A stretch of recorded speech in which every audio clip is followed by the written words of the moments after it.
Hello students, welcome back to my YouTube channel.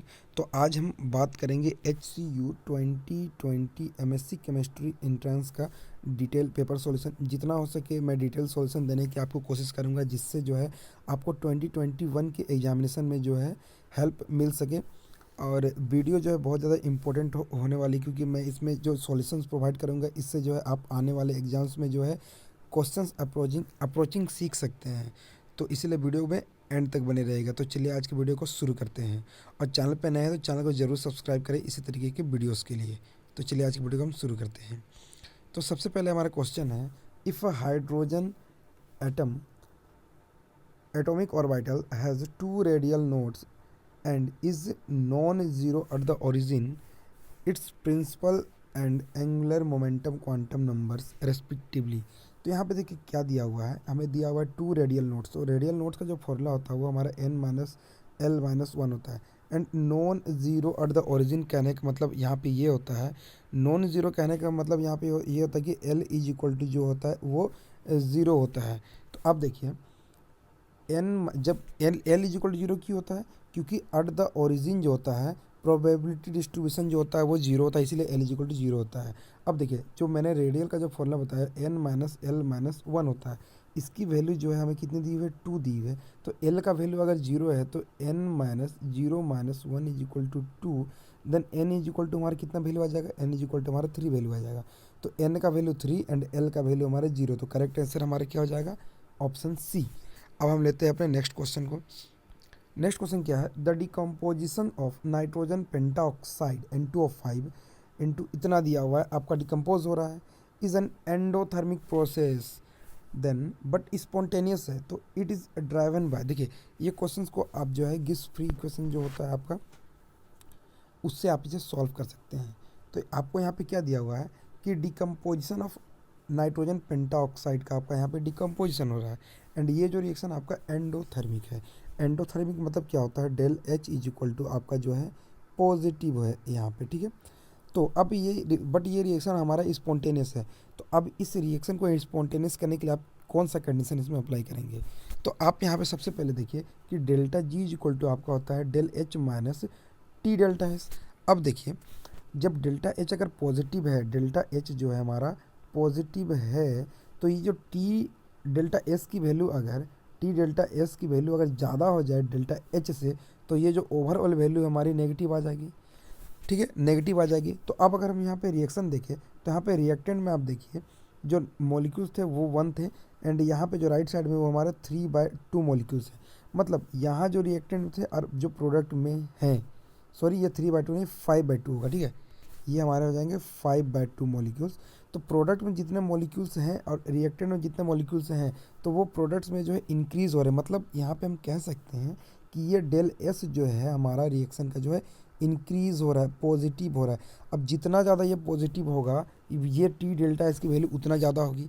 अब जितना ज़्यादा ये टी डेल्टा एस की वैल्यू होगी, उतना ही ज़्यादा डेल्टा जी जो है नेगेटिव होगा। और डेल्टा जी जितना ज़्यादा नेगेटिव होगा वो उतना ही अच्छा, वो स्पॉन्टेनियस होगा। इसीलिए जो है इसका करेक्ट आंसर हमें जाएगा पॉजिटिव एंट्रोपी चेंज हो जाएगा हमारा इसके लिए। अब हम लेते हैं अपने नेक्स्ट क्वेश्चन को। ये क्वेश्चन क्या दिया हुआ है, at 25 degree Celsius solid PbCl2 is lost least soluble in. तो यहाँ पे किन में जो है PbCl2 लीस्ट सोल्यूबल होगा। अब इसके लिए जो यहाँ पे एक्सप्लेनेशन दिया है इसे आप पढ़ सकते हैं, लेकिन मैं यहाँ पे डायरेक्टली अगर आपको सॉल्यूशन दूँ, तो जो PbCl2 है वो जब ब्रेक करेगा तो आपको क्या फॉर्म करेगा, Pb2 प्लस प्लस Cl- आपका यहाँ पे 2Cl- जो आपका यहाँ पे प्रोड्यूस करेगा। तो अब यहाँ पे क्या बोला जा रहा है, लीस्ट सोल्यूबल।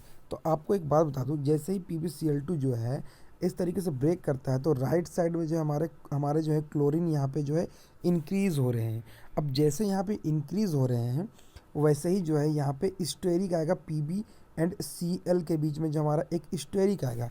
तो अकॉर्डिंग टू ली चैडल्स प्रिंसिपल, अगर यहाँ पे जो है हमारा प्रोडक्ट के साइड में स्टेरिक आएगा, स्टेरिक जब प्रोडक्ट साइड में हमारा आएगा, तो रिएक्शन जो हमारा बैकवर्ड जो है मूव करना चाहेगा, और जैसे ही बैकवर्ड मूव करेगा तो सॉल्युबिलिटी जो हमारा डिक्रीज़ कर जाएगा।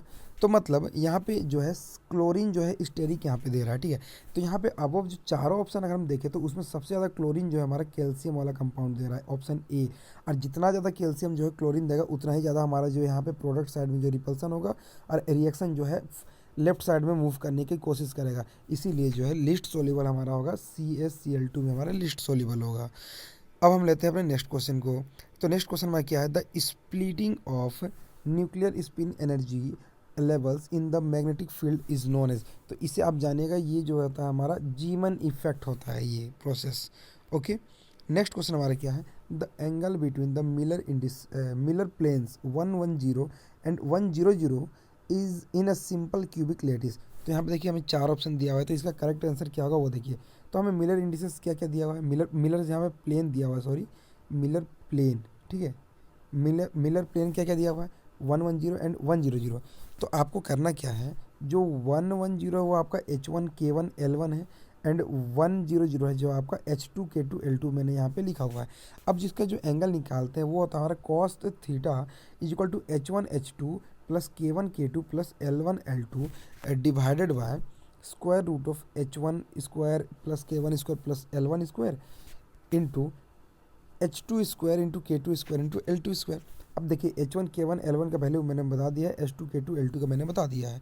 तो आप देखिए H1 को H2 से मल्टीप्लाई कीजिए, मतलब H1 को H2 से तो 1 इंटू 1, एंड K1 को जो है आपको मल्टीप्लाई करना है किससे, K2 से मल्टीप्लाई करना है। तो आप देखिए K1 और K2 से मतलब 1 इंटू 0, एंड L1 को L2 से करेंगे तो हमारा 0 इंटू 0।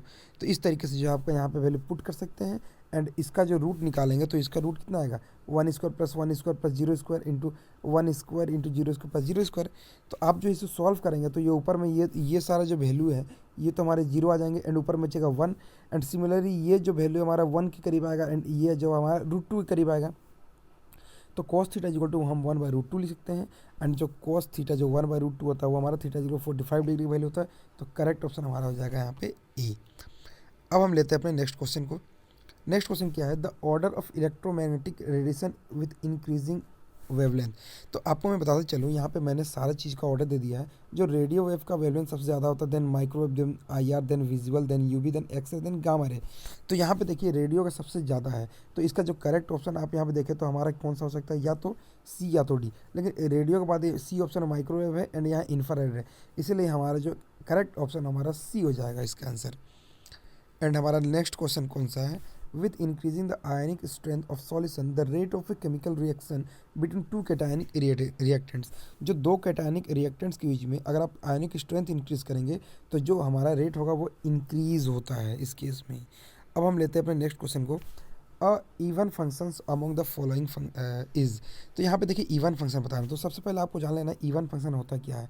तो इवन फंक्शन वो होता है जहाँ पे अगर आपका एक फंक्शन दिया हुआ है f(x), उसमें जो है आपने x की वैल्यू जो है -x पुट कर दिया, बट फिर भी जो है वो आपका f(x) के करीब ही आ रहा है, मतलब जो है ये f(x) इक्वल टू f(x) ही अगर आपका आएगा तो ये आपका हो जाएगा इवन फंक्शन।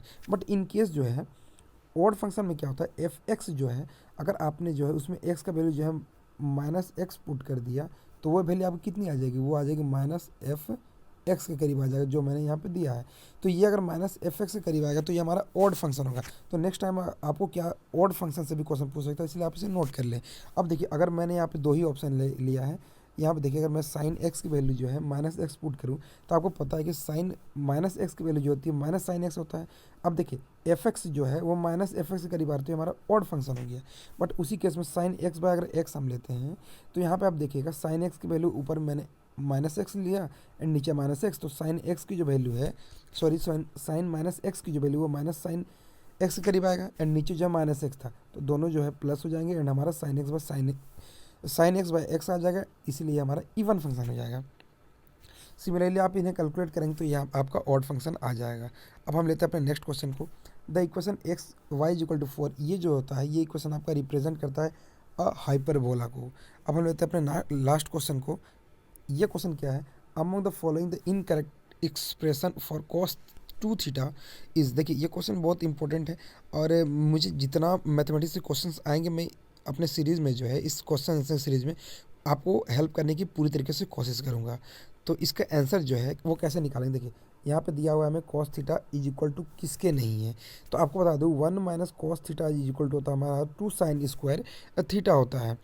तो हम यहाँ पे क्या कर सकते हैं, अगर मैं cos 2θ को राइट साइड में ले जाऊँ एंड 2 sin स्क्वायर थीटा को लेफ्ट साइड में ले जाऊँ तो इसे हम लिख सकते हैं 1 - 2 sin square theta equal to cos theta. तो यहाँ पे देखिए एक ऑप्शन तो ये हमारा जो है ये बी ऑप्शन सही है, हमें गलत ढूंढना है, ठीक है, हमें गलत यहाँ पे ढूंढना है, तो ये बी ऑप्शन सही है। एंड दूसरा क्या है, अब देखिए 1 - 2 साइन स्क्वायर थीटा था, तो आपको पता है sine square theta plus cos square theta is equal to आपको 1 होता है, ये आपने 10 में ही पढ़ा है। तो यहाँ पे हम लिख सकते हैं sine square theta is equal to 1 - cos square theta, ठीक है, कॉस स्क्वायर थीटा हम लिख सकते हैं। तो यहाँ पे देखिए मैंने 1 - 2 into 1 - cos square theta put कर दिया is equal to cos theta. अब देखिए यहाँ पे हमने क्या किया है, सिंपली क्या किया है, 1 - 2 को जो अंदर मल्टीप्लाई कर दिया -2, एंड यहाँ पे देखिए फिर क्या होगा, ये 2 जो है इस कॉस के साथ मल्टीप्लाई होगा एंड माइनस माइनस प्लस हो जाएगा। तो आप इसे लिख सकेंगे 1 - 2 + 2 cos square theta is equal to cos 2 theta. तो यहाँ पे आप लिखेंगे जो ओवरऑल वो हो जाएगा आपका 2 कॉस स्क्वायर थीटा -1, मतलब हमारा ए और बी ऑप्शन तो करेक्ट है।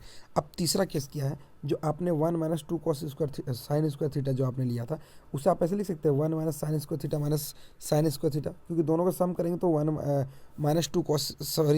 - 2 साइन स्क्वायर थीटा आपका वैल्यू यहाँ पे आ जाएगा।